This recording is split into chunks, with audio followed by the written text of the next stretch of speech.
Cuando una persona sueña, solo se puede dirigir hacia una dirección: pa'lante. Hay miles de historias, algunas de sacrificio, otras de riesgo, pero también de superación, y una de ellas podría ser la tuya. Inmigración, sueños, retos y triunfos. Bienvenidos al programa Pa'lante, mi gente, de la firma de abogados Vázquez Servi. Y claro que sí, para adelante es la única dirección a donde nos podemos enfocar, y más cuando de eso dependen nuestros sueños y nuestras metas. Y para lograrla, sobre todo la meta de convertirte en residente permanente legal de este país, pues quién mejor que Vázquez Servi. Nos acompaña la abogada Bárbara. Gracias, buenos días. Muy buenos días a todos. Sí, aquí entrando a nuestra programación de Pa'lante, mi gente, como siempre, les recordamos que la información que reciben por este medio es de carácter general y no sustituye una consulta formal con un abogado que se especialice en la materia de inmigración. Para el tema de hoy, vamos a enfocarnos en lo que es la ampliación de la remoción expedita al interior del país. Sabemos que esto es muy importante, especialmente para las personas quienes se encuentran en el país en un estatus indocumentado. Deben de estar atentos a todos los cambios que ha implementado esta administración. Y bueno, por orden ejecutiva firmada por Trump en el 2017 y conforme a una notificación publicada en julio del 2019 en el Registro Federal, la administración ampliará lo que es el alcance de la ley de remoción expedita. Después de la publicación en el Registro Federal, una demanda contra la administración fue impuesta ante el Tribunal del Distrito de Estados Unidos para el Distrito de Colombia, y esa fue exitosa en conseguir un interdicto contra la expansión de esta ley. Pero desafortunadamente, en litigio posterior, el Tribunal de Apelaciones de Estados Unidos para el Distrito de Colombia levantó el interdicto y por ende le otorgó luz verde a la administración Trump para ampliar el uso de remoción expedita al interior del país. Tenemos la esperanza en estos momentos de que los demandantes continuarán su litigio para impugnar la constitucionalidad de la ampliación, la cual se argumenta viola los derechos del debido proceso bajo la Quinta Enmienda de la Constitución. Anteriormente, el gobierno limitaba la aplicación de la ley de remoción expedita a personas quienes llegaban a Estados Unidos por mar o cruzando la frontera por tierra si eran interceptados dentro de 100 millas de la frontera, llevaban menos de 14 días en el país y no eran admitidos o no se beneficiaban de un parol. Históricamente, el gobierno con frecuencia aplicó o ha aplicado lo que es esta provisión de la ley contra personas quienes no cuentan con documentos legales para entrar a Estados Unidos o quienes cometen fraude o una representación falsa con la meta de lograr ser admitido al país. El alcance de la ley de remoción expedita en todo el interior del país podría tener consecuencias devastadoras para personas que se encuentran en el país en un estatus migratorio irregular. Bajo la ampliación, personas interceptadas dentro de Estados Unidos más de 100 millas de una frontera terrestre internacional, quien no pueda comprobar que ha estado continuamente presente en el país por 2 años o más, podrá ser sujeto a una remoción expedita. Esta remoción expedita ocasiona un castigo de 5 años de inadmisibilidad, el cual podría ser más o aún podría ser perpetuo dependiendo en el historial migratorio y o penal de la persona. Con diferencia a los derechos constitucionales que tienen personas quienes transcurren por un proceso de remoción normal, los derechos constitucionales bajo la remoción expedita son severamente limitados. Personas sujetas a remoción expedita no tienen los siguientes derechos: el derecho a contratar un abogado para la representación en su caso, derecho de audiencia ante el Tribunal de Inmigración y derecho de apelación ante la Junta de Apelaciones de Inmigración. También, conforme a la discreción del oficial del Departamento de Seguridad Nacional, los cuales suelen ser los oficiales de la patrulla fronteriza u oficiales de inmigración y control de aduanas, personas sujetas a remoción expedita podrían ser puestas en libertad mientras procesan el caso. También pueden ser otorgadas lo que es un regreso voluntario o pueden ser detenidas durante todo el proceso de remoción expedita. Las excepciones a la imposición de una remoción expedita son limitadas a aquellas personas quienes puedan comprobar tener un temor creíble de ser regresado a su país natal. en cual caso la persona podría ser puesta en libertad para seguir un trámite de asilo político o lo que es un reclamo bajo la Convención contra la Tortura, personas quienes reclamen ser ciudadano estadounidense o personas quienes reclamen ser residente permanente. Aunque el gobierno es prohibido ejecutar lo que es una remoción expedita mientras el reclamo de temor creíble está en vigor o esté el gobierno considerando el reclamo de residencia o ciudadanía, la carga de la prueba de comprobar que la persona no es sujeto a esa provisión de ley les pertenece a la persona quien busca evitar que se le aplique la sección de la ley de remoción expedita.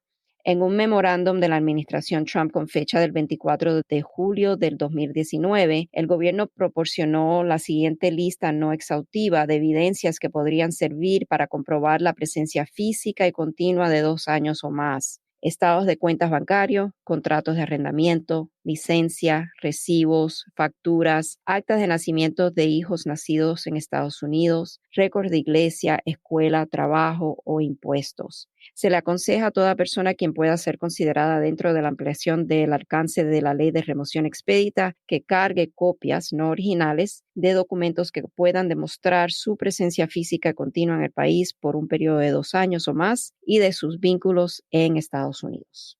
Bueno, abogada, también un tema muy importante que surge muy comúnmente en el programa, lo que es eso y hablar precisamente de la diferencia entre una deportación, una salida voluntaria, remoción expedita, muchas cosas que surgen, aunque parezcan estar bajo una sombrilla, abogada Bárbara, le toca a usted como desmenuzar y desglosar en detalle la diferencia entre cada categoría, ¿no? Claro, tiene mucho que ver con una deportación que es básicamente algo formal que tiene que transcurrir por lo que es el debido proceso ante el Tribunal de Inmigración y muy diferente a una persona que pueda ser expuesta a lo que es una deportación o remoción expedita. Y usualmente cuando hemos visto las deportaciones expedita, históricamente es algo que sucede estando la persona tratando de entrar a Estados Unidos, ¿no? Donde la persona es interceptado tratando de cruzar a Estados Unidos o al poca distancia después de haber cruzado.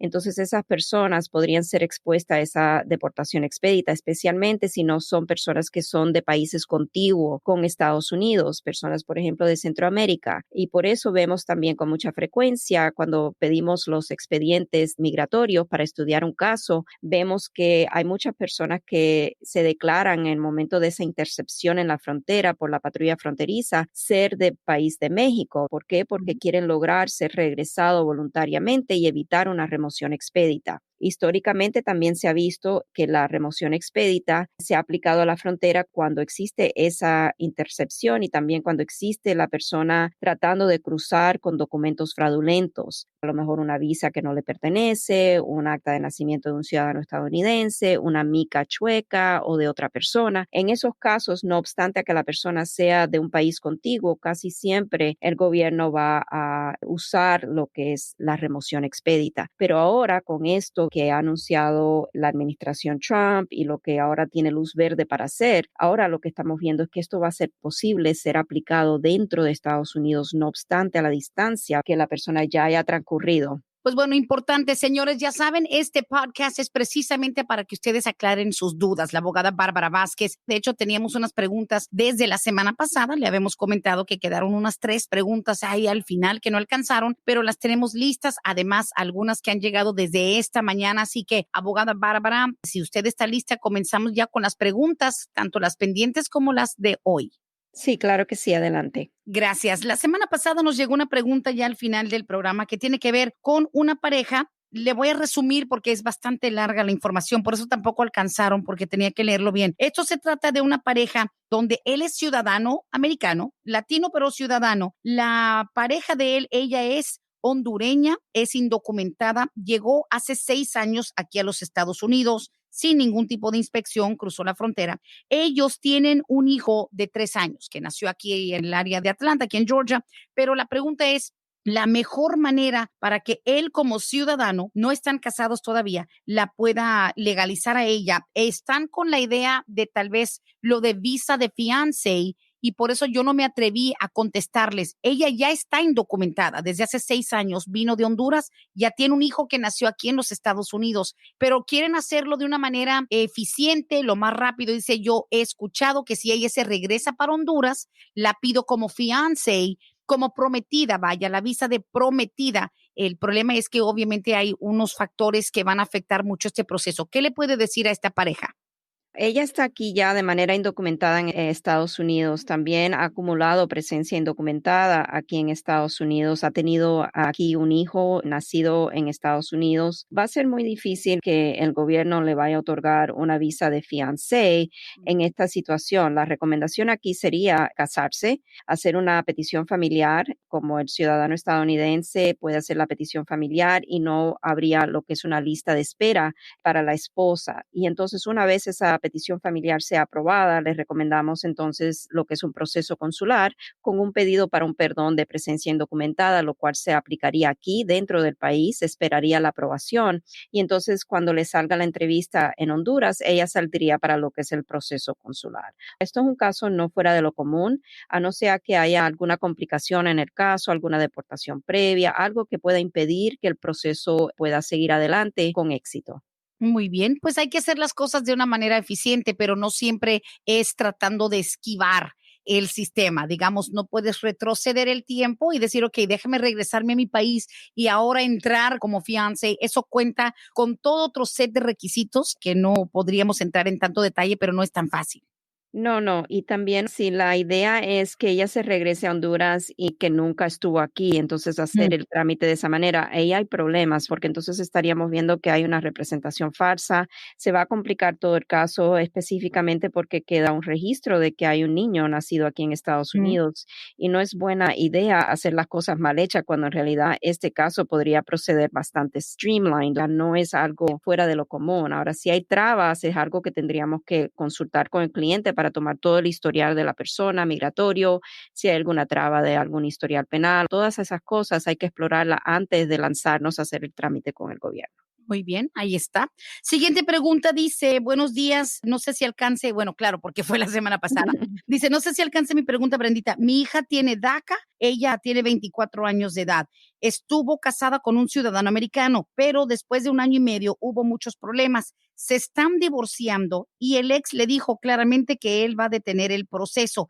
¿Esto qué significa para mi hija? Ya estaban nada más esperando el perdón, ya que ella nunca salió para hacer una entrada legal. ¿Qué problemas podría enfrentar mi hija? Y en ese tiempo le pregunté, pues, que si hubo violencia, si hubo golpes y si ella tiene hijos. Hasta el momento no me ha contestado, pero no sabemos por qué se está dando el divorcio. Pero joven con DACA, 24 años, casado con ciudadano, menos de 2 años, se están divorciando y él le dijo que va a cancelar el proceso. ¿Qué peligro hay para ella? Aquí el peligro está en que, como en la pregunta indica, que el perdón está todavía por ser adjudicado, ¿verdad? Ujú. Estaríamos hablando de un perdón por presencia indocumentado. También para complicar la situación está el hecho de que para que ella pueda emigrar conforme a esta solicitud hecha por el esposo ciudadano estadounidense, él es el patrocinador y él tendría que cumplir con el deber de demostrar que la esposa no va a hacer una carga pública para los Estados Unidos. Se tiene que comprometer con el affidavit de manutención, las declaraciones de impuestos. Si él no quiere cooperar y no quiere introducir esa documentación, entonces ahí es donde va a estar la traba. Seguramente el caso no va a poder proceder. Sería cuestión de poder averiguar más a fondo si hay algo que podamos cambiar en el caso, si es que hubo violencia doméstica durante el matrimonio, entonces a lo mejor se puede hacer un trámite a través de la ley VAWA.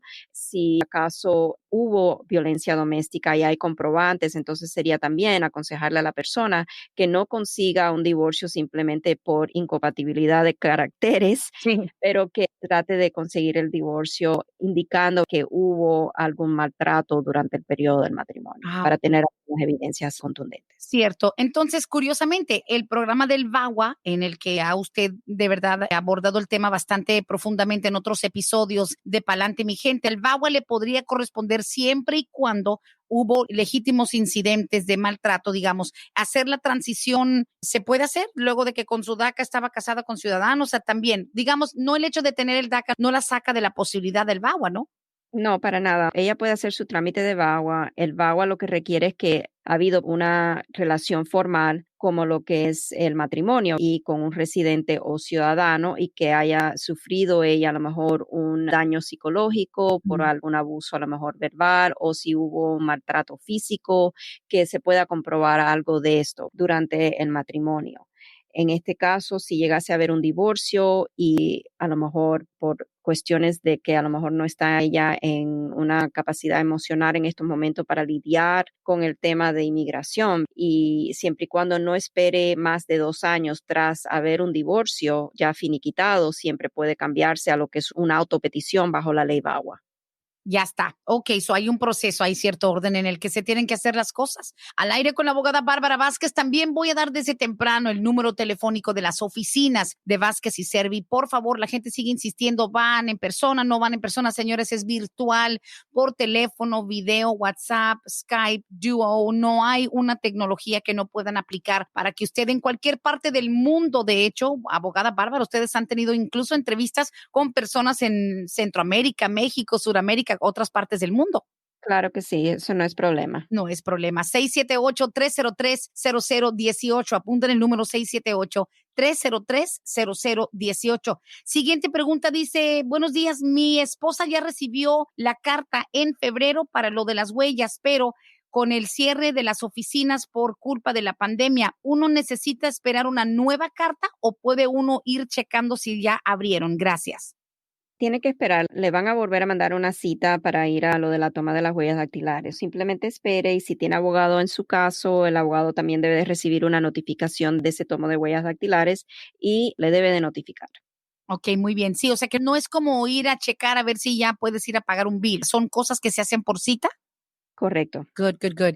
Siguiente pregunta, dice aquí, buenos días. Yo sé que mi perdón 601 ya nos lo aprobaron para mi esposo, pero ¿cómo sabemos si ya abrieron en Ciudad Juárez? Creo que siguen cerrados, dice ahí. Sí, en estos momentos básicamente no estamos recibiendo todavía ninguna notificación de los casos que tenemos con ya perdón aprobado. En este caso es lo que está indicando esta persona que su perdón de presencia indocumentada ha sido aprobado y que ahora está esperando a que Ciudad Juárez lo cite para la entrevista. Por el momento, nosotros, por lo menos en nuestra UFE, no hemos recibido ningún citatorio para entrevistas en Ciudad Juárez todavía. Estamos en espera. Así es. Aquí la pregunta que nos hacen está a través de Facebook Inbox dice, yo estoy con la cancelación de la deportación, ya llevo 3 años con mi permiso de trabajo. Dice, me mandaron carta para huellas para el estatus. ¿Esto qué significa? ¿Cuál es el siguiente paso? No sé si a lo mejor sería la carta para las huellas referente a una renovación del permiso de trabajo, Ujú. porque cuando uno va a renovar el permiso le van a tomar las huellas dactilares, o puede ser simplemente que si el caso ya tiene una cita de audiencia programada y la cita se aproxima, entonces su abogado debió de haberle pedido a la fiscalía un citatorio para que pueda ir la persona a tomar las huellas dactilares, porque la corte va a querer ver y también la fiscalía de que no ha habido ningún delito cometido desde que el caso fue introducido ante el tribunal. Así es. Ahora, vamos a ser claros. Esto de la cancelación de la deportación, que miles de personas por algún contacto con la autoridad entraron en un proceso, se están defendiendo por lo de los 10 años, etcétera. Esto no conlleva a un camino directo a ningún estatus permanente, ¿verdad? No, la cancelación de deportación es un trámite que la persona hace ante el Tribunal de Inmigración exclusivamente y es para defenderse contra la deportación. Si el juez de inmigración otorga el beneficio de cancelación de deportación, entonces sí, eventualmente la persona va a recibir la residencia, pero no es un trámite automático que simplemente por demostrar que la persona tiene los requisitos estatutarios va el juez a otorgar el caso. En estos casos, la persona tiene que comprobar 10 años de presencia física y continua en Estados Unidos, lo que es el carácter moral por el periodo del estatuto y también tiene que demostrar que le va a ocasionar un perjuicio extremo, es sumamente inusual a lo que es un familiar ya mamá o papá residente o ciudadano, un cónyuge residente o ciudadano, un hijo menor de 21 años de edad, ciudadano residente.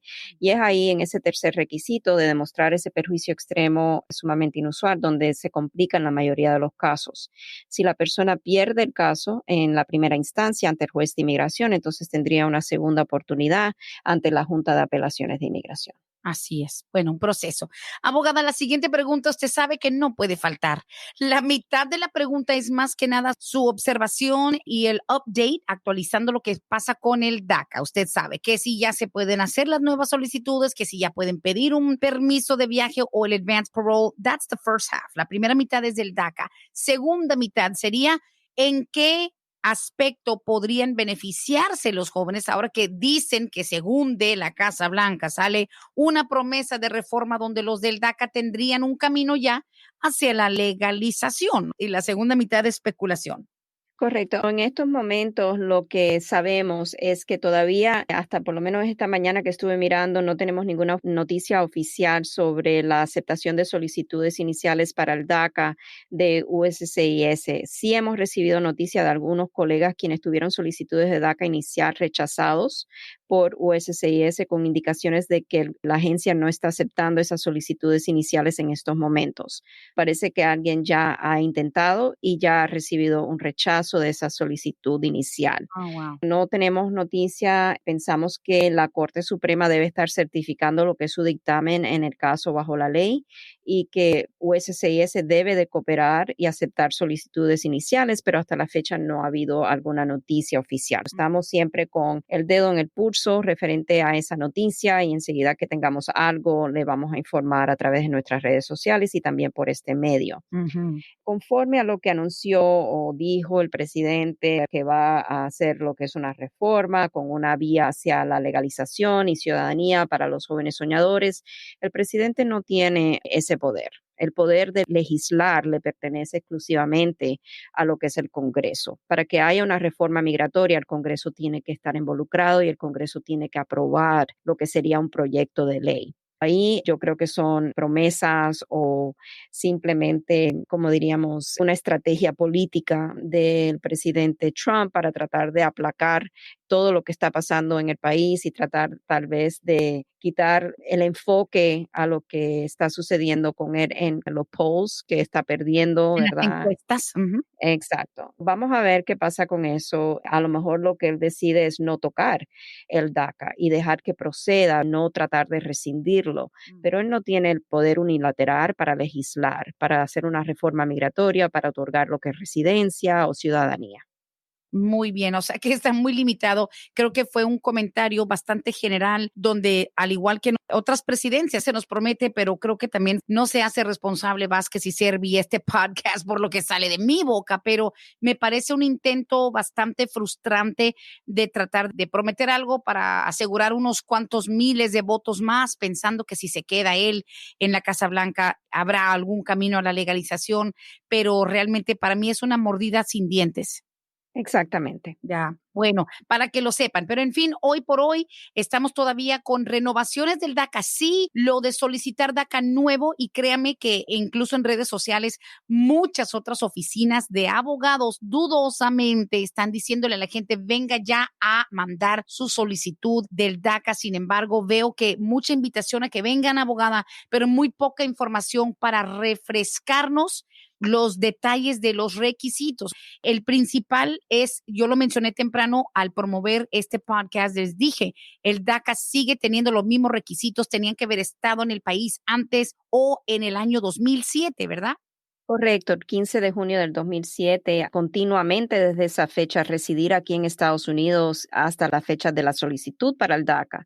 Eso es uno de los requisitos más esenciales que tiene que tomar en cuenta la persona. No es solamente tener el requisito 1, 2, 3 y 4. Tiene que tenerlo todos los requisitos tiene que cumplir para poder entonces ser elegible, aplicar al DACA inicial. Uh-huh. Y lo que tenemos siempre que tomar en cuenta es que la persona debe estar consciente de que no hay ningún anuncio oficial todavía de USCIS para la aceptación de estas solicitudes iniciales. Si la persona decide arriesgarse y entregar esa solicitud inicial, entonces tiene que hacerlo con los ojos abiertos. Tiene que saber cuáles podrían ser las consecuencias, como en el caso de los colegas que hemos visto que los clientes se han lanzado, han hecho esa solicitud inicial, un simple rechazo. La solicitud fue devuelta con el money order y todo. Mm. Pero en otros casos, el gobierno podría decir, no vamos a rechazar, vamos a denegar, vamos a decir, no estamos otorgando DACA, vamos a adjudicar la solicitud, decir, no vamos a otorgarlo y la persona entonces quedaría fuera del dinero. En el peor de los casos puede hasta enfrentar la persona, es ser puesto en trámite de deportación. Ya eso sería un caso extremo, pero en mi opinión es muy importante ser transparente con el cliente y preferiblemente esperar a que haya un anuncio oficial. Por supuesto. Muchas gracias por la explicación, abogada. Importante saberlo. Siguiente pregunta, un poquito enredada. Dice, no digas mi nombre, por favor. Mi hermana entró indocumentada de México con sus 2 hijos, pero fue deportada en el 2016. Ella está enferma, no creemos que regrese, pero me dejó a sus 2 hijos. Son 2 niños, uno de 8 y uno de 11. Yo también soy indocumentada, pero la pareja con la que yo llevo ya 12 años, él es ciudadano. Él está dispuesto a adoptar a mis sobrinos.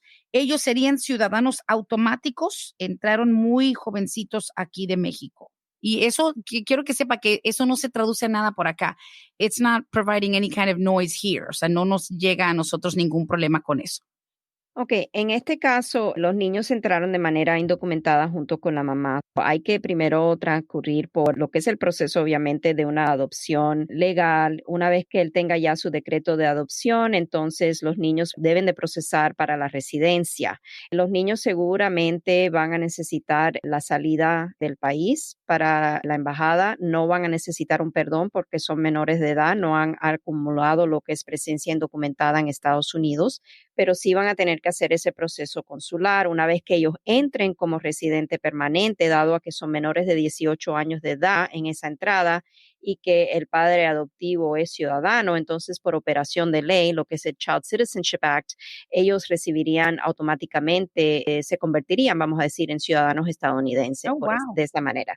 Lo importante saber aquí es que esa adopción, el decreto de adopción debe ya estar finiquitado todo antes que los niños cumplan los 16 años de edad. Nosotros no trabajamos casos de adopción para propósito de inmigración, pero sí tenemos a alguien que le podemos recomendar. Claro, pero importante, como siempre, usted lo menciona de una manera muy responsable y prudente para ser completamente transparentes. Al ser adoptados por el novio de la tía, el derecho maternal se acaba, digamos, porque obvio la mamá está deportada desde hace 4 años, está ya enferma en México, muy lamentable, pero para que lo sepan, en ningún momento, supongamos que la enfermedad, la mujer sobrevive, esos niños ya no podrán solicitar un estatus para su mamá en el futuro. Eso es importante saberlo.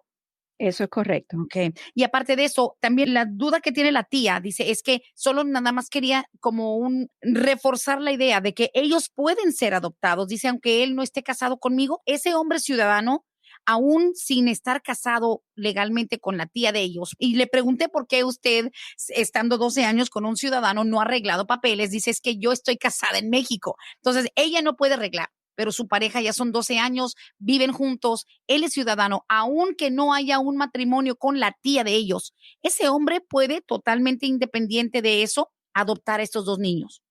Primero le diría que eso está fuera de mi materia porque sería ya algo del Estado. ¿Cuáles son los requisitos para que una persona soltera Correcto. pueda adoptar a un niño? Eso ya estaría fuera de mi materia. Ujú. Yo le diría que por lo que hemos visto, lo que hemos leído, yo creo que sí es posible o factible, pero todos los casos son necesariamente, necesitan de una evaluación de un abogado que tramite, ¿verdad? Que sepa de esa parte o de esa materia de la ley para que le puedan ayudar. Por favor, no asuman lo que no sabemos. Siguiente pregunta dice, feliz día. Mi pregunta es, mi residencia es condicional, la de 2 años. Va a expirar en noviembre de este año. ¿Qué debo hacer para poder renovar? ¿Hay atrasos con esto o tengo que hacerlo de una manera distinta? Gracias. En este caso es importante 90 días antes de la fecha de vencimiento de la residencia condicional se debe de introducir una solicitud para remover esa condición. Ujú. Si sigue casada la persona con el cónyuge por medio de quien logró esta residencia condicional, entonces es importante tener evidencias actualizadas de la continuidad de la validez del matrimonio. Aquí estaríamos hablando de si, por ejemplo, han hecho declaraciones de impuestos durante el transcurso de estos 2 años previos, como casados, esa sería una buena prueba. Si han tenido hijos, las actas de nacimiento de los hijos, contratos de arrendamiento, si es que a lo mejor arriendan una casa o un apartamento, donde estén ambos nombres juntos, cualquier bill bill que le llegue a la casa con ambos nombres, estados de cuentas bancarias. O sea, aquí la carga de la prueba evidenciar le pertenece a la persona y al matrimonio que quiere remover esa condición de residencia para que le otorguen entonces la residencia de 10 años. Pero sí es buena idea, si tiene abogado en el caso, definitivamente hablar con su abogado para ir preparando esas evidencias para cuando ya esté dentro de esos 90 días antes de la fecha de que caduca esa residencia condicional, poder hacer su entrega de esa solicitud. Excelente, muy bien. Seguimos aquí, dice, yo acabo de recibir mi residencia por parte de mi papá en febrero de este año. Estoy casada con un indocumentado de Guatemala. ¿Ya puedo hacer la petición por él y qué voy a necesitar?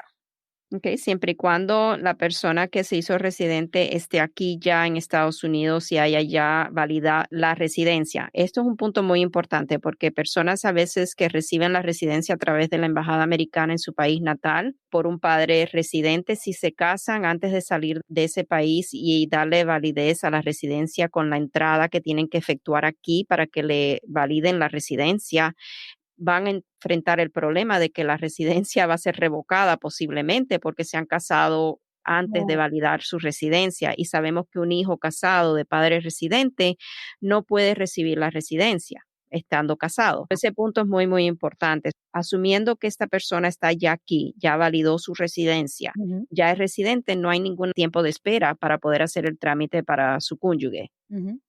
Ah, bueno, sí, ese detalle es muy importante, no lo había pensado de esa manera. Bien, bien, continuamos aquí, dice, este viene también a través del Facebook. Dice aquí, Brendita, pregúntale por favor a la abogada de cuánto es el costo de la residencia. No sé en qué concepto, si renovación o solicitar la nueva, pero nomás dice así, ¿cuánto es el costo de la residencia? La pregunta es demasiado amplia y si está preguntando del proceso para hacerse residente, hasta más amplia todavía la pregunta. Nosotros necesitamos hacer una evaluación completa del caso. Mm. Todos los casos para la residencia no son iguales. Hay factores en un caso que pueden a lo mejor complicar un caso hacia la residencia y eso puede hacer que se incremente lo que es el tiempo de trabajo del abogado y también del equipo del abogado, por el cual entonces va a haber un costo diferente a un caso que a lo mejor sea un caso sencillo hacia la Mm, residencia. mm. Es demasiado amplia la pregunta. Sí, es verdad. Tenemos que saber un poquito más, amigo. Aquí dice, buenos días. ¿Es verdad que cuando ya estás aprobado de la visa U, te sellan ya tu pasaporte? ¿Eso te permite viajar? Mm. Si la persona está en el extranjero, ¿ok? Y le han dado una visa U, como dice esta pregunta, entonces ya la persona tiene la visa para poder inmigrar a Estados Unidos con esa visa U. Si la persona se encuentra aquí en Estados Unidos y le han aprobado lo que es el estatus U, eso es diferente. Oh, La persona tiene que estar aquí dentro de Estados Unidos con estatus U por un promedio de 3 años antes de ser elegible a lo que sería un ajuste de estatus para la residencia y entonces al ser residente puede viajar.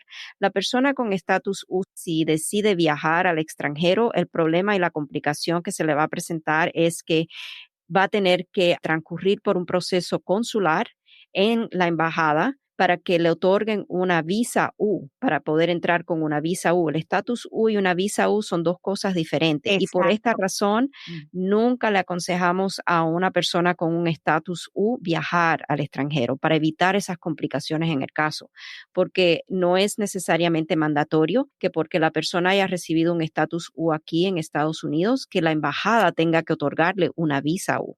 Hay que tener cuidado. Ay, sí, sí, sí. Muy buen punto aclarar eso, abogada. Seguimos con las preguntas. Dice que una madre residente permanente puede pedir a su hijo, aunque tenga 26 años de edad, si está en el país de origen, nunca ha venido a Estados Unidos, soltero sin hijos. Claro, una madre residente puede pedir a un hijo soltero mayor de 21 años de edad. Eso no es problema. Ya tenga la mayoría de edad, que para propósito de inmigración sabemos que son los 21 años de edad. El problema es que un padre residente no puede pedir a un hijo casado. Ahí no hay posibilidad. Pero aquí la señora hace la pregunta, el hijo está soltero, no tiene hijos, no hay ningún problema. Claro, ahora es un proceso tardado. Podríamos hacer una breve comparación cuando una persona ciudadana tal vez pide un hijo mayor y una persona residente, porque digo, tener tu residencia cuando has sido indocumentado o indocumentada, se te abre el horizonte, abogada. No más me imagino cuando a una persona le dicen, Welcome to the United States, tenga su green card, oh my God, pero a veces se les abre también un poquito la ilusión de poder traerse a los hijos, los papás y todo el mundo. El proceso para pedir a un hijo soltero, si tú tienes tu residencia, ojo, no es, digamos, no va a venir en tu hijo en un mes, 6 meses, un año. Es correcto, cuando tenemos un padre residente, y esto mucho depende, Brenda, no necesariamente del estatus migratorio del padre, pero depende de otros factores también, como por ejemplo, qué fecha es la que está indicando lo que es el boletín de visa, qué es lo que controla las categorías preferenciales familiares donde hay espera. En estos casos, eso es uno de los factores mayores. El otro es la edad del hijo que va a inmigrar a Estados Unidos, si es mayor de edad o menor de edad. Esa es otra categoría preferencial. Y también, obviamente, si el hijo es hijo de ciudadano y es mayor de 21 años de edad, casado o soltero, son los factores que más controlan. Pero, por ejemplo, para el caso de la señora, ella es residente, Ujú. mamá quiere pedir a su hijo soltero mayor de 21 años de edad. Si estamos hablando del país de México, en estos momentos estamos viendo que para ese caso la persona estaría esperando bastante tiempo porque van en la fecha del 8 de marzo de 1999. Estamos viendo que son más de 20 años de espera para que ese hijo de 26 años soltero pueda inmigrar a Estados Unidos a través de esa solicitud de la madre residente. Durante todo ese tiempo, si la madre continúa siendo residente, el hijo no se puede casar, porque al casarse pierde el beneficio de esa petición. Ahora, si la madre se hace ciudadana, entonces él va a cambiar automáticamente de categoría preferencial. Y asumiendo que no se case, la madre se hace Ujú. ciudadana, no se casa, entonces estaría en la categoría F1 y van más atrasado aún. Por eso le digo que el boletín de visa controla mucho, porque la lógica sería, bueno, un padre residente debe tardarse más esa petición que un padre ciudadano, pero Sí. la lógica a veces no, No, no no aplica. aplica. Exacto, y para darle una idea, para el caso de un padre ciudadano pidiendo a un hijo soltero mayor de 21 años de edad, van en la fecha del 8 de diciembre de 1997. Van 2 años más atrasado que si fuera un padre residente quien lo pide. Y así sucesivamente hay que siempre estar mirando en qué categoría va a estar la persona, dependiendo de quién sea el patrocinador, la edad, los factores de matrimonio, no matrimonio, todo eso tiene mucho que ver con el tiempo de espera que va a tener la persona. Excelente, qué buena aclaración. Dice aquí, buenos días, yo mandé toda mi documentación para remover condiciones de mi tarjeta de Green Card hace más de un año y medio. ¿Esto es normal que se tarden? Quisiera saber si ya me debo alarmar. No, es totalmente normal. Ya. Desafortunadamente, no se debe de alarmar si hace más de un año y medio. Vamos a ver, si fue aquí en Atlanta, tengo que asumir que fue en Georgia, a no sea que me puedan indicar que fue en otro lugar. No, Le sí, voy a, una persona escucha aquí en Georgia ya. Puede demorarse hasta, vamos a decir, 27, 28 meses el Oh, gobierno en poder adjudicar este tipo de solicitud. wow. Y a veces si el gobierno, por ejemplo, requiere que haya una entrevista, Ujú. porque estamos hablando de una remoción de condición, que quiere decir que es a través de matrimonio que la persona consiguió su residencia condicional. En estos casos, el gobierno puede optar a exigir lo que es una entrevista. Y en estos momentos sabemos que esas entrevistas están pautadas dado a lo que es coronavirus. So es totalmente normal, hasta 2 años. Es normal. Wow, ok, pero como dice usted, les debió haber llegado por lo menos algo, ¿verdad? Sí, El un recibo. recibo, A ver. exacto, extendiéndole lo que es la validez de su tarjeta por lo menos por 18 meses. Debe tener una extensión. Ok, muy bien. Esta pregunta tiene información que realmente no es muy completa, pero dice, buenos días, yo pierdo mi estatus si se expira mi I-751 porque no están sellando pasaportes, Brendita, que la abogada me ayude. No, no va a perder el estatus. Siempre y cuando haya entregado su solicitud de I-751 y esté pendiente con el gobierno, la persona sigue teniendo un estatus migratorio legal que sería la residencia condicional. Ah, ok. La I-751 es para remover la residencia condicional, esos 2 años, ¿verdad? Y que le den la permanente.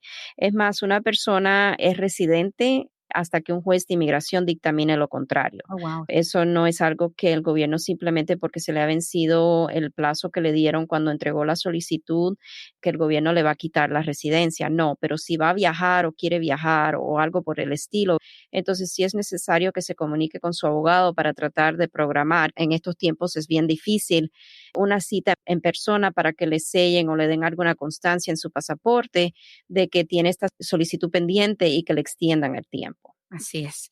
Pues bueno, seguimos. Dice aquí, Brendita, yo tengo DACA y tengo mi hija de 4 años. Ella tiene Down syndrome, síndrome de Down. ¿Habrá manera de que yo arregle algo permanente por medio de ella? No tengo apoyo de su papá. Gracias. Simplemente por el hecho de tener un niño desafortunadamente discapacitado o un niño enfermo, esto no le va a dar directamente una venida a la residencia a la persona o a la legalización. En tiempos anteriores se hacían casos de acción de ferida humanitaria. No es decir que no se puedan hacer hoy en día, pero una acción de ferida humanitaria en realidad no le va a dar un beneficio permanente a la persona. Simplemente sería como deferir una deportación si la persona ha tenido una deportación previa o deferir que lo pongan en trámite de deportación por encontrarse de manera indocumentada, lo cual ella ya se beneficia de una acción de ferida bajo el programa de DACA.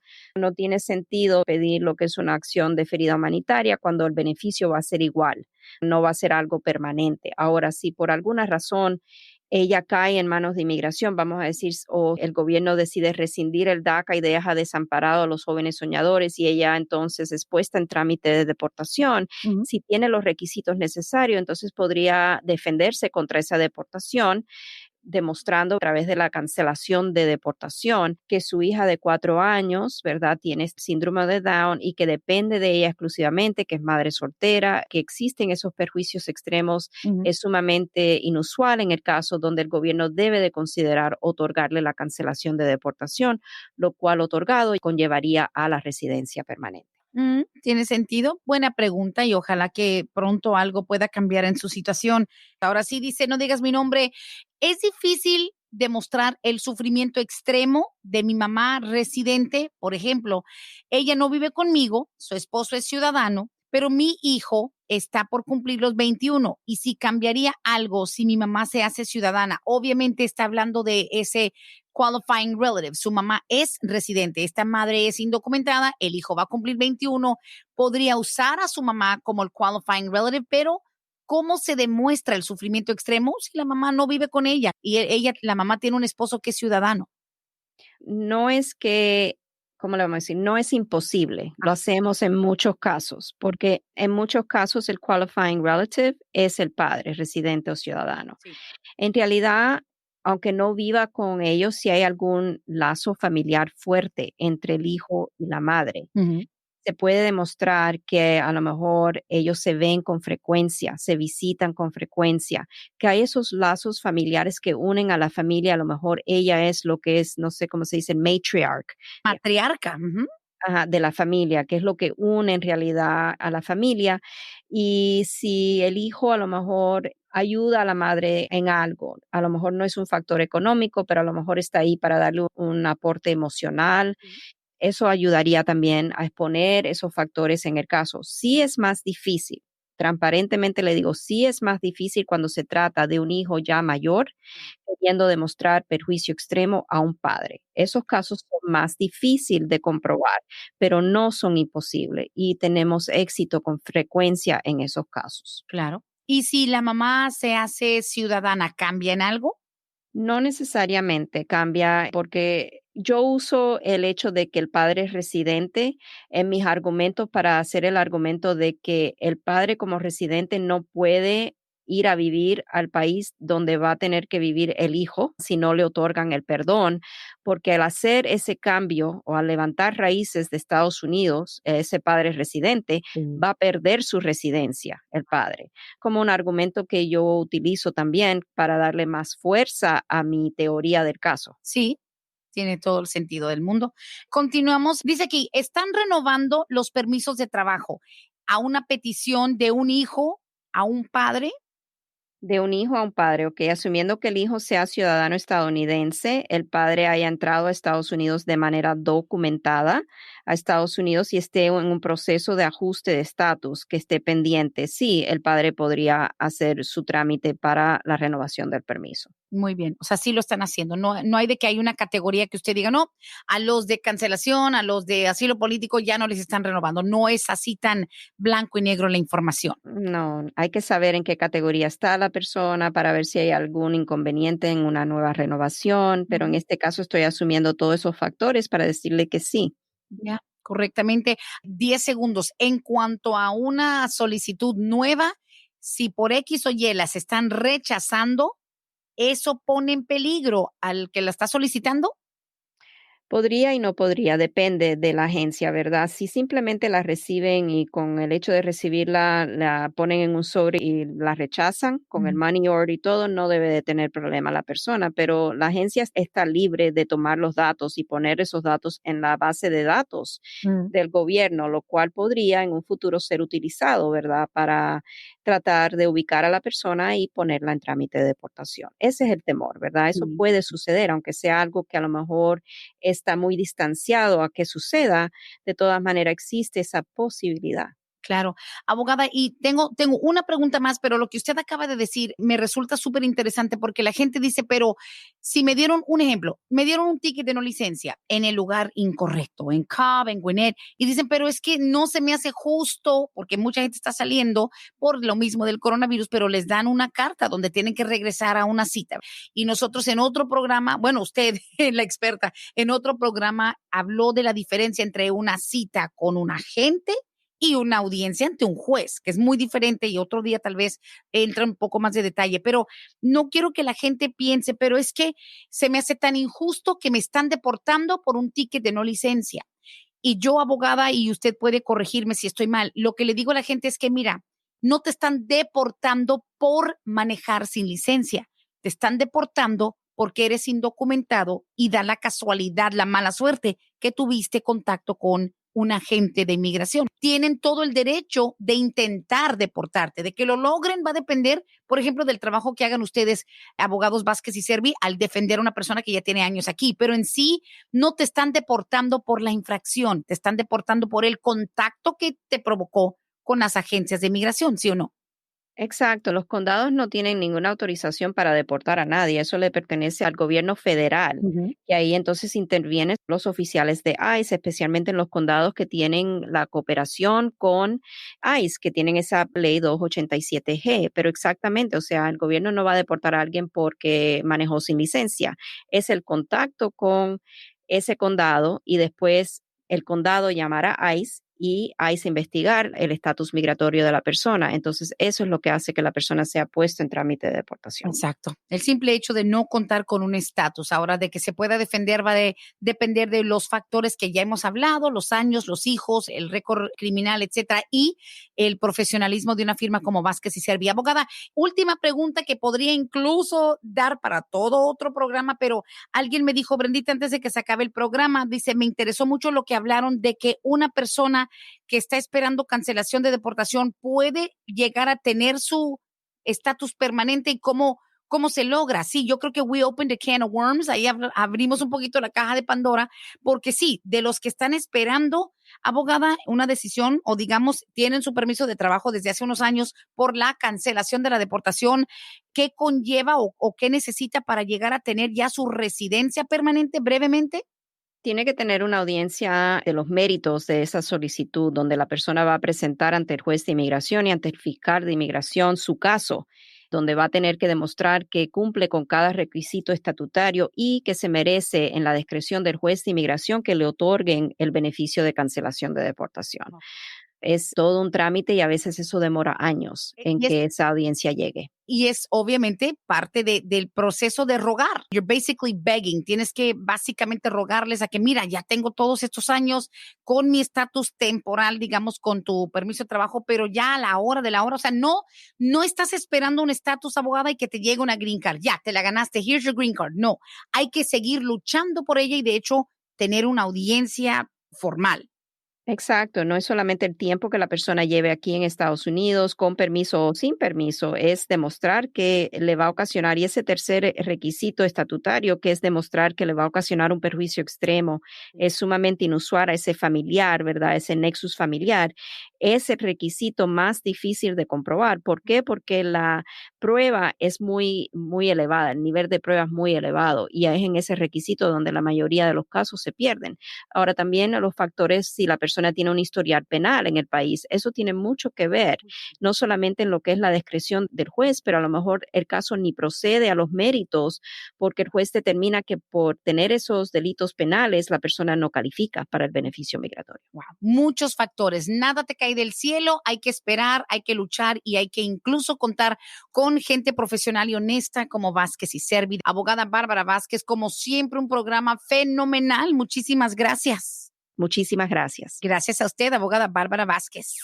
Hasta aquí hemos llegado hoy, pero siempre vamos pa'lante, mi gente, con Vázquez and Servi. Hasta la próxima.